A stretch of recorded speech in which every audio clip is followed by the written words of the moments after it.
ku celebrity tracker kwoli extra UG subscribing abengo ofuna amawulire agenjawulo every morning kuva omukasera wona joli je gakusanzewa nakolwa lero tutandise ne Barbie Kyagulanyi itungo mchala wa Bobi Wine His Excellency wa Ghetto President era His Excellency wechibina cha NUP oba national platform aona kuluggulo amawulire gatambudde ku social media kwetolole mikuto jenjawulo ku Twitter handles ezenjawulo ku Facebook ne ku website zenjawulo ngagalaga nti Barbie Kyagulanyi itungo afulumye Gwanga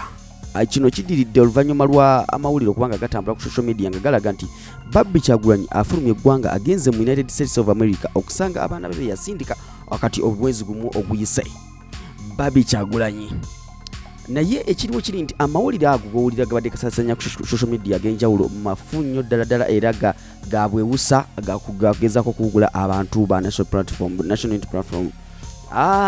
gwe ali ku mukutu guno celebrity tracker nagamba tukueleza amawulire agali konko ayanga gamaze okunonyeza wali kifaananyi kyafulumye nga kiri ku airport nga kiraga omukyala ayebise mu face ayambadde engato za red jumper ya black eriko SPI ngeraga nti afuluma eggwanga ku airport Entebbe ku kisaawe nga abantu bagamba kisebizo mpati yabadde Barbie Kyagulanyi oba mukyala wa Bobi Wine oba mukyala wa His Excellency Bobi Wine omukulembeze w'ekibiina kya NUP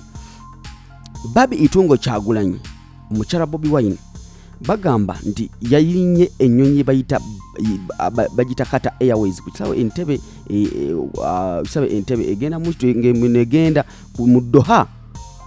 jada yino mutuusa asinziire okubanga connectinga paka mu America kino gano galaga nti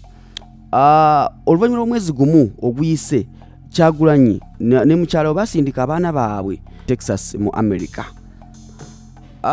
mukyala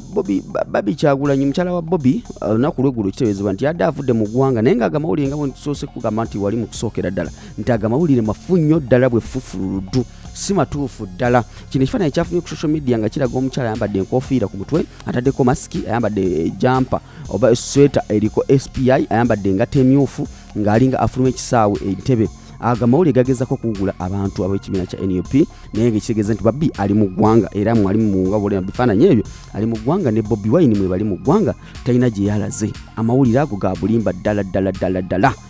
era gwe yona gyosonga ogalaba gyosonga ng'olaba amawulire gano gonna ku celebrity extra UG ngwegera okukakasa nti gwolaba amawulire gonna gala ku social media mafu Barbie mwali mu ggwanga talina gye yalaze ate abaana bali safe mu America wali ekifaananyi kyatambudde nga kiri ku social media nga kiraga nti Barbie yafulumye eggwanga nga bali n'abaana ekifaananyi kikadde kyadda abaana tebalina masiki bw'otunula nti ebbanga eryo ekifaananyi kyadda abaana nga tebambadde masiki oba bonna bwe baali tebambadde masiki so olabira nti oyo propaganda era wa ddala so gwe ali eyo ku extra UG subscribinga fe basinga okuweereza amawulire amatuufu ddala nange divorce matuvu ku Facebook noonyako divorce matuvu ku Twitter @divorce ku Instagram @divorce matuvu nzindi musajja anzo kuweereza amawulire agabeerako nga gakagwa ate nga matuufu ate nga gesigika beera bulungi subscribinga